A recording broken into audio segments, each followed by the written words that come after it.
I have a voice, and with it I have a choice. I have beliefs, and I could take a brief moment to tell you about them, but I'm feeling a little shy, which is why I think I'll stay right here, settled on my chair, seated where I'm comfortable, acting sweet and sensible. Yes, that's the proper thing to do. Showing you I'm normal too. I'm not out there radical or strange. I'm not a weirdo or crazy face. Just in case you thought my faith categorized me as freak, I'll keep it in the background.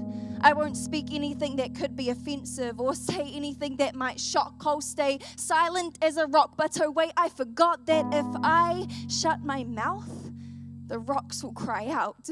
The very ground will make sounds of praise. So maybe I will sing, but only on Sundays and only in a churchy place. I think that's only right in the light of this day and age where people seem to be super sensitive to everything we say. I'll believe what I believe, but I'll keep it to myself. I'll follow Jesus, but won't talk about him with anyone else. It's all a personal journey anyway. They'll find their own way, discover their own route. Yes, I'll keep quiet and follow suit the way my friends do. I'll follow the example of playing cool, just blend in with the crowd, try not to be too loud, aim to please and mask it by saying I'm just trying to keep the peace. Oh geez, please stop right there. Because maybe this is sounding a little too familiar. Like maybe this is the monologue that's been going on, the thought pattern you've been following along, and my friend, it's gone too long. You've taken this stance long enough, sat in your seat with the pillows puffed, shelved your passion, let it collect dust. It must be time to move. Time to share the story you've been holding on to. Time to let others hear the beautiful truth, that oh so good news. You can choose to stand up, step out, decide here and now that doubt is done, fear is finished, anxiety extinguished, let determination rise, let faith be built, strip away sin and the feeling of guilt. Jesus can restore what's gone before. It's time to step into the more you were made for.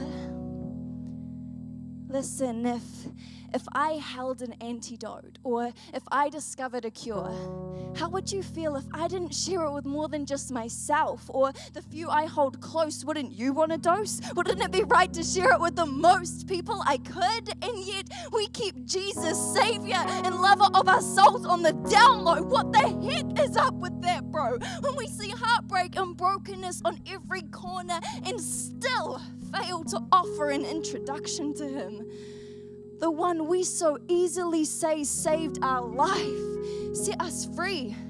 If those things are true, can we really be so selfish as to stay quiet? So self-conscious we go on a Jesus-free diet. I sigh at the way that we shy away when the opportunity comes to have our say. We sip on our watered-down kale and spinach shake instead of delving into a hearty plate of grace for Christ's sake. Jesus, He just straight up showed people the way. You know, He lived and breathed love day after day, and people, I believe we can do the same. We don't have to live with our faith in the closet, our passion on the shelf. Let the words flow boldly out of your mouth, because this is not about self. We aren't the way to reach God, but we can guide people to the gate. Encourage them that it's never, ever, ever, ever, ever too late. Assure them that God knows their name. He wore their pain, and He'll give freedom and life again. We don't have to live in shame. No, we can stand tall.